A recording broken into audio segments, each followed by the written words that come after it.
আমার সাথে এরকম হয় আর আমি মনে হয় একটু বেশিই ভাবি, তাই তো সবসময় সব কিছুতেই পিছিয়ে থাকি। কোথাও যাবো যাবো ভাবি অনেক দিন থেকেই, তখনই ঠিক আমার যাওয়া হয়ে ওঠে না। অনেক দিন আগের থেকেই প্ল্যান হচ্ছিল এই জায়গাটাতে আসবো সবাই মিলে, যাই কাল যাই করে আর আসা হয়নি। এর আগেও একদিন ঠিক হয়েছিল আসবো, সেই দিনও কিন্তু শুধুমাত্র আমার কারণে আসা হয়নি। তাই এবার আর না করিনি, বলার সঙ্গে সঙ্গে রাজি হয়ে গেছিলাম। তোমরা হয়তো ভাববে এতই কি ঠান্ডা পড়েছে যে সোয়েটার জ্যাকেট সবাই পরে আছো, কিন্তু তোমাদেরকে বলে দিই এটা কিন্তু অনেকদিন আগেরই ভিডিও।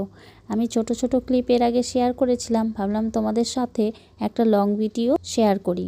যে পার্কটাতে গিয়েছিলাম, পার্কটা কিন্তু সত্যি অসাধারণ সুন্দর ছিল। আমার সবচেয়ে থেকে কোন জায়গাটা ভালো লেগেছে বলো তো? আমরা যেহেতু সোমবারে গিয়েছিলাম তাই কিন্তু ভিড়টা খুবই কম ছিল। ছাড়া আগে পরে যা শুনছিলাম পার্কটা সম্বন্ধে, মানে প্রচুর ভিড় হয়। প্রথমেই এক নজরে আমি ভয় পেয়ে গেছিলাম এটা দেখে। আমার তো জানা ছিল না যে এটা থাকে, তো আমি দেখেই ফট করে তাকিয়ে দাঁড়িয়ে গেছিলাম। সে এক মুহূর্তের জন্য ভেবো না আবার খুবই ভয় পেয়েছিলাম, সেরকম কোনো ব্যাপার হয়নি।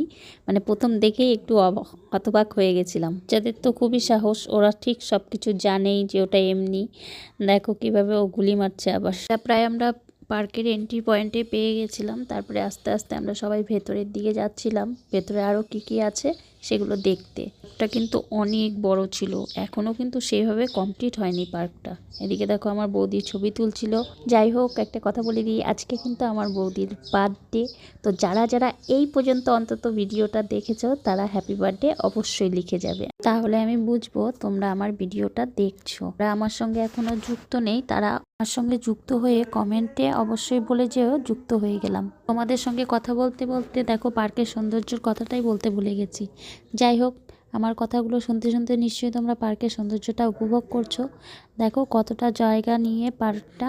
আর এখনও বলে দিই, এখনও কিন্তু সম্পূর্ণ কমপ্লিট হয়নি তখনও। এর পেছন সাইডটায় একদম এসে দেখি কি সুন্দর দোলনা লাগানো আছে আর একদমই লোকজন নেই। তো সেখানে আবার একটু ভিডিও বানাচ্ছিলাম আমি। আমার সাথে আমার ভাস্তা কোম্পানি দিচ্ছিল। সবাই মিলে একসঙ্গে ঘুরতে গেলে বেশ মজাই হয়, তাই না? তাই বলছি, যারা শিলিগুড়ির আশেপাশে আছো তারা তো পার্কটা সম্বন্ধে জানোই নিশ্চয়ই। চলে এসো, খুব ভালো লাগবে।